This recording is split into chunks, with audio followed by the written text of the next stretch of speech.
Chapter 6. He went for Judge Thatcher.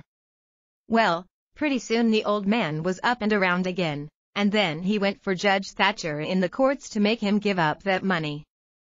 And he went for me, too, for not stopping school. He catched me a couple of times and thrashed me, but I went to school just the same, and dodged him or outrun him most of the time. I didn't want to go to school much before, but I reckoned I'd go now to spite Pap. That law trial was a slow business, appeared like they weren't ever going to get started on it. So every now and then I'd borrow $2 or $3 off of the judge for him, to keep from getting a cowhiding. Every time he got money he got drunk. And every time he got drunk he raised Cain around town, and every time he raised Cain he got jailed. He was just suited, this kind of thing was right in his line. He got to hanging around the widows too much, and so she told him at last that if he didn't quit using around there she would make trouble for him. Well, wasn't he mad? He said he would show who was Huck Finn's boss. So he watched out for me one day in the spring, and catched me, and took me up the river about 3 miles in a skiff, and crossed over to the Illinois shore where it was woody and there weren't no houses but an old log hut in a place where the timber was so thick you couldn't find it if you didn't know where it was. He kept me with him all the time, and I never got a chance to run off. We lived in that old cabin, and he always locked the door and put the key under his head nights. He had a gun which he had stole, I reckon, and we fished and hunted, and that was what we lived on. Every little while he locked me in and went down to the store, 3 miles, to the ferry, and traded fish and game for whiskey, and fetched it home and got drunk and had a good time, and licked me. The widow, she found out where I was by and by, and she sent a man over to try to get hold of me, but Pap drove him off with the gun, and it warn't long after that till I was used to being where I was, and liked it all but the cowhide part. It was kind of lazy and jolly, laying off comfortable all day, smoking, and fishing, and no books nor study. 2 months or more run along, and my clothes got to be all rags and dirt, and I didn't see how I'd ever got to like it so well at the widow's, where you had to wash, and eat on a plate, and comb up, and go to bed and get up regular, and be forever bothering over a book, and have old Miss Watson pecking at you all the time. I didn't want to go back no more. I had stopped cussing, because the widow didn't like it, but now I took to it again because Pap hadn't no objections. It was pretty good times up in the woods there, take it all around. But by and by Pap got too handy with his hick ride, and I couldn't stand it. I was all over welts. He got to going away so much, too, and locking me in. Once he locked me in and was gone 3 days. It was dreadful lonesome. I judged he had got drowned, and I wasn't ever going to get out any more. I was scared. I made up my mind I would fix up some way to leave there. I had tried to get out of that cabin many a time, but I couldn't find no way. There weren't a window to it big enough for a dog to get through. I couldn't get up the chimbley, it was too narrow. The door was thick, solid oak slabs. Pap was pretty careful not to leave a knife or anything in the cabin when he was away. I reckon I had hunted the place over as much as 100 times. Well, I was most all the time at it, because it was about the only way to put in the time. But this time I found something at last. I found an old rusty wood saw without any handle. It was laid in between a rafter and the clapboards of the roof. I greased it up and went to work. There was an old horse blanket nailed against the logs at the far end of the cabin behind the table, to keep the wind from blowing through the chinks and putting the candle out. I got under the table and raised the blanket, and went to work to saw a section of the big bottom log out big enough to let me through. Well, it was a good long job. But I was getting towards the end of it when I heard Pap's gun in the woods. I got rid of the signs of my work, and dropped the blanket and hid my saw. And pretty soon Pap come in. Pap warn't in a good humor, so he was his natural self. He said he was downtown, and everything was going wrong. His lawyer said he reckoned he would win his lawsuit and get the money if they ever got started on the trial. But then there was ways to put it off a long time, and Judge Thatcher knowed how to do it. and he said people allowed there to be another trial to get me away from him and give me to the widow for my guardian. And they guessed it would win this time. This shook me up considerable, because I didn't want to go back to the widow's anymore and be so cramped up and civilized, as they called it.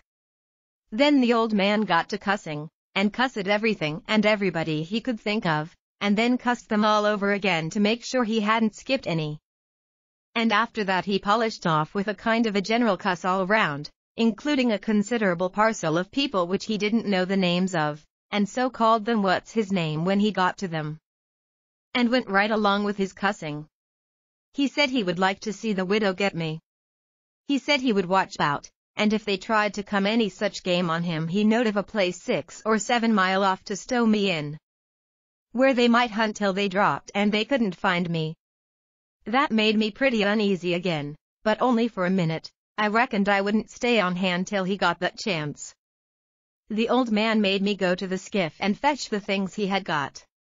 There was a 50-pound sack of cornmeal, and a side of bacon, ammunition, and a 4-gallon jug of whiskey, and an old book and 2 newspapers for wadding, besides some tow. I towed it up a load, and went back and sat down on the bow of the skiff to rest. I thought it all over, and I reckoned I would walk off with the gun and some lines, and take to the woods when I run away. I guessed I wouldn't stay in one place, but just tramp right across the country, mostly night times, and hunt and fish to keep alive, and so get so far away that the old man nor the widow couldn't ever find me anymore. I judged I would saw out and leave that night if Pap got drunk enough, and I reckoned he would. I got so full of it I didn't notice how long I was staying till the old man hollered and asked me whether I was asleep or drowned. I got the things all up to the cabin, and then it was about dark. While I was cooking supper the old man took a swig or 2 and got sort of warmed up, and went to ripping again. He had been drunk over in town, and laid in the gutter all night, and he was a sight to look at. A body would have thought he was Adam, he was just all mud.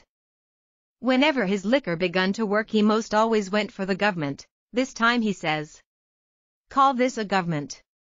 Why, just look at it and see what it's like.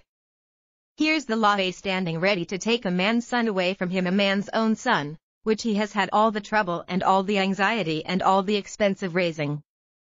Yes, just as that man has got that son raised at last, and ready to go to work and begin to do something for him and give him a rest, the law up and goes for him. And they call that government. That ain't all, nuther. The law backs that old Judge Thatcher up and helps him to keep me out on my property. Here's what the law does. The law takes a man worth $6,000 and upwards, and jams him into an old trap of a cabin like this, and lets him go round in clothes that ain't fittin' for a hog. They call that government. A man can't get his rights in a government like this. Sometimes I've a mighty notion to just leave the country for good and all. Yes, and I told em so. I told old Thatcher so to his face. Lots of em heard me, and can tell what I said. Says I, for 2 cents I'd leave the blamed country and never come a near it agin. Them's the very words. I says, look at my hat, if you call it a hat, but the lid raises up and the rest of it goes down till it's below my chin. And then it ain't rightly a hat at all, but more like my head was shoved up through a gin-toe stovepipe. Look at it, says I, such a hat for me to wear, one of the wealthiest men in this town if I could get my rights. Oh, yes, this is a wonderful government, wonderful. Why, looky here. There was a free nigger there from Ohio, a mulatter, most as white as a white man. He had the whitest shirt on you ever see, too, and the shiniest hat, and there ain't a man in that town that's got as fine clothes as what he had, and he had a gold watch and chain, and a silver-headed cane, the awfulest old gray-headed nabob in the state. And what do you think? They said he was a professor in a college, and could talk all kinds of languages, and knowed everything. And that ain't the worst. They said he could vote when he was at home. Well, that let me out. Thinks I, what is the country coming to?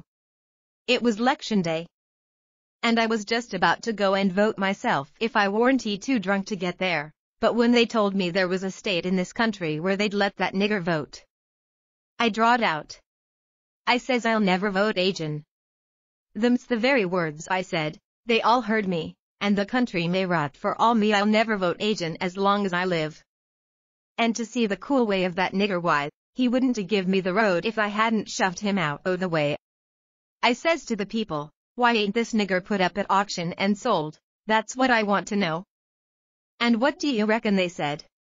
Why, they said he couldn't be sold till he'd been in the state 6 months, and he hadn't been there that long yet. There. Now that's a specimen. They call that a government that can't sell a free nigger till he's been in the state 6 months. Here's a government that calls itself a government, and lets on to be a government, and thinks it is a government, and yet's got to set stock still for 6 whole months before it can take a hold of a prowling, thieving, infernal, white-shirt-free nigger, and Pap was a-going on so he never noticed where his old limber legs was taking him to, so he went head over heels over the tub of salt pork and barked both shins. And the rest of his speech was all the hottest kind of language, mostly hove at the nigger and the government, though he give the tub some, too, all along. Here and there. He hopped around the cabin considerable, first on one leg and then on the other, holding first one shin and then the other one, and at last he let out with his left foot all of a sudden and fetched the tub a rattling kick. But it warn't good judgment, because that was the boot that had a couple of his toes leaking out of the front end of it, so now he raised a howl that fairly made a body's hair raise. And down he went in the dirt, and rolled there, and held his toes, and the cussing he done then laid over anything he had ever done previous. He said so his own self afterwards. He had heard old Sowbear Hayden in his best days, and he said it laid over him, too, but I reckon that was sort of piling it on, maybe. After supper Pap took the jug, and said he had enough whiskey there for 2 drunks and 1 delirium tremens. That was always his word. I judged he would be blind drunk in about an hour. And then I would steal the key, or saw myself out, one or t'other. He drank, and tumbled down on his blankets by and by, but luck didn't run my way. He didn't go sound asleep, but was uneasy. He groaned and moaned and thrashed around this way and that for a long time. At last I got so sleepy I couldn't keep my eyes open all I could do. And so before I knowed what I was about I was sound asleep, and the candle burning. I don't know how long I was asleep, but all of a sudden there was an awful scream and I was up. There was Pap looking wild, and skipping around every which way and yelling about snakes.